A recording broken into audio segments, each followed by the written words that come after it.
Hello students, today we shall be taking up the poem Amanda. This has been written by Robin Klein and it has been taken from class 10 NCERT book First Flight. An Australian writer, Robin Klein was born on 28 February 1936. She is one of the most prolific and beloved authors of Australia. She wrote more than 40 books, won the CBCA Children's Book of the Year award in both the younger readers and the older readers categories, and a Human Rights Award for Literature in the year 1989. The recitation. Don't bite your nails, Amanda. Don't hunch your shoulders, Amanda. Stop that slouching and sit up straight, Amanda. There is a languid emerald sea, where the sole inhabitant is me, a mermaid drifting blissfully. Did you finish your homework, Amanda? Did you tidy your room, Amanda? I thought I told you to clean your shoes, Amanda. I am often roaming the street. I pattern soft dust with my hushed bare feet. The silence is golden. The freedom is sweet. Don't eat that chocolate, Amanda. Remember your acne, Amanda. Will you please look at me when I'm speaking to you, Amanda? I am Rapunzel. I have not a care. Life in a tower is tranquil and rare. I'll certainly never let down my bright hair. Stop that sulking at once, Amanda. You are always so moody, Amanda. Anyone would think that I nagged at you, Amanda. This poem is about the mental state of a young school-going girl who is always checked and instructed by her elders, and most probably in this case by her mother. She is given a list of do's and don'ts. Now obviously Amanda is offended by her mother's never-ending instructions. Since she cannot retaliate openly, she slides into an imaginary world and experiences joy. The poem has been written in a conversational style where the reader sees only one speaker, that is, the mother. The mother constantly nags the daughter. The defiant daughter, on the other hand, doesn't say a word. The poet has beautifully put Amanda's voice in parentheses, indicating that even though she listens to her mom in silence, it's passive listening. It is not active listening. She is happy in her own world. Each time her mother takes her name, she gets a jolt. But then she transports herself from her home to sea, to the roadside, to an old castle, and thus she wishes to escape the perpetual nagging which is done by her mother. Now, obviously, if we talk of the tone of the poem, we can say that it is authoritative. Yes, the mother, the way she is talking to the daughter, it is authoritative, it is unsympathetic tone of the mother that dominates the poem.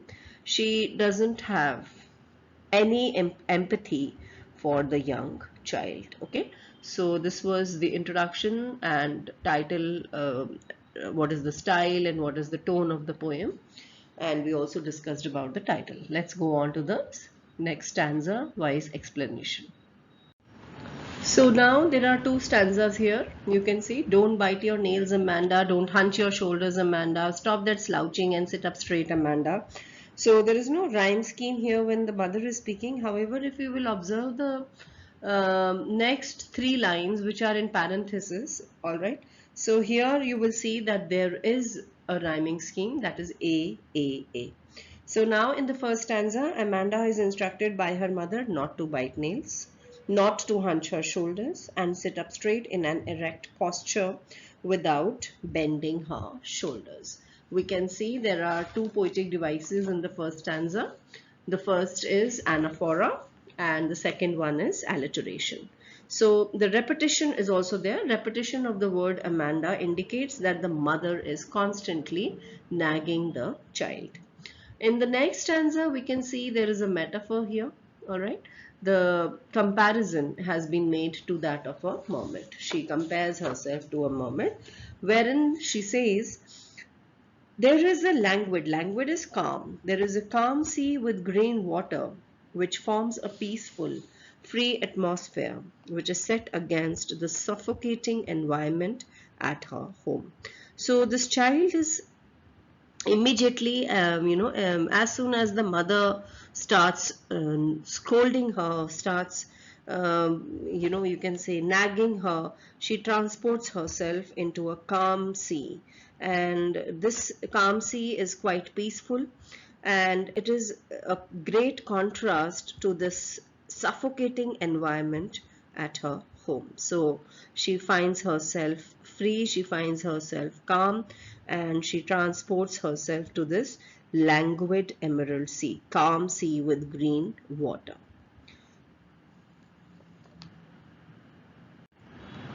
Stanzas 3 and 4. So the mother starts again, where she inquires whether Amanda completed her homework, cleaned her room, and whether she cleaned her shoes or not. So again we see anaphora here, and in the next stanza the girl imagines to be an orphan. I am orphan, roaming the street. I pattern soft dust with my hushed bare feet. The silence is golden, the freedom is sweet. So here she says that, since she craves for silence, she craves for space because of the constant nagging of the mother. She wants some silence, some space. So she transports herself to a world where she has nowhere to go, and she is an orphan who is roaming the street. She is happy to feel the dust of the street's bare feet. For her, silence is golden, and freedom that she feels is extremely sweet. So again, we have allusion and metaphor here, wherein she compares herself to an orphan. Stanzas 5, 6, and 7. So again, the mother's authoritative tone jolts the young girl. Mother's nagging is not limited to her daughter's studies. She even puts a restriction on her diet. She orders Amanda not to eat chocolates as it would aggravate her acne. The frustrated mother, who does not receive any response from her daughter, tells her to look at her when she is talking to her. However, Amanda does not pay any attention whatsoever to either her instructions or her restrictions. She again transports herself to a different world. This time she is Rapunzel, who is a golden-haired girl in a German fairy tale. Remember, children, Rapunzel was locked by a witch in a tower and was not allowed to leave. Amanda is perhaps quite fed up of her mother's constant nagging and therefore does not mind even being locked. However, unlike Rapunzel, Amanda would not like to let down her bright hair because she would prefer to live in solitude and would not like to be rescued. And in the last stanza, the last three lines of the poem reveal that Amanda's mother not only rebukes her but also does not want people to think that she rebuked her. You can see these lines. You are always so moody, Amanda. Anyone would think that I nagged at you, Amanda. So these lines of the poem reveal that her mother not only rebukes her, but she also does not want people to think that she rebuked her. So throughout the poem, Amanda's mother has been nagging her daughter. However, she does not realize that she has been rebuking her endlessly. It is a sad state of affairs because she is more bothered about what people would think of her, would think about her. She is more worried, or should we say she is just not bothered about her daughter's feelings. She is just not bothered about her daughter's feelings. On the contrary, what matters to her is what people would think about her when they would see Amanda's sullen face. So in these last three stanzas, you can see there is repetition again, there is allusion, and again in the last stanza, you can see there is alliteration. So let us quickly revise all the poetic devices here. So we have alliteration here, we have repetition. The word Amanda has been repeated to emphasize the commanding, the authoritative tone in which the mother talks to her daughter in this particular poem. Then anaphora. Anaphora is a poetic device in which a word or group of words is used repeatedly at the beginning of sentences or clauses, and this is done to create a special effect or to emphasize upon something. So in the first two lines of stanza 1, you have anaphora, and the first two lines in stanza 3 also you have anaphora. Alright. Now allusion is also used here, and what is allusion? Let us see. Allusion is an expression which is designed to call something to mind without mentioning it explicitly. So it is an indirect or passing reference. In this poetic device, a passing but significant reference is made to a well-known person, place, thing or idea of a historical, mythological, cultural, literary or political significance. So it does not describe in detail the person or thing that it refers to. So in this particular poem, we have two allusions in the poem, wherein Amanda wants to be a mermaid, so drifting blissfully. So in folklore, mermaid is an aquatic creature with the head and upper body of a female a human and the tail of a fish. So in the second stanza, if you remember, she wants to become a mermaid. Then we talk of Rapunzel. So the poet alludes to Rapunzel, who was a golden-haired young girl in a German fairy tale. She was imprisoned by a witch in a tower. She let her long hair down through the window of the tower, and her prince climbed up the hair, entered the tower, and rescued her.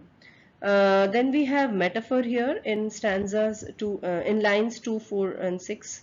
Yes, in stanzas 2, 4, and 6 we have metaphor, and Amanda has been compared to a mermaid, to an orphan, and to Rapunzel.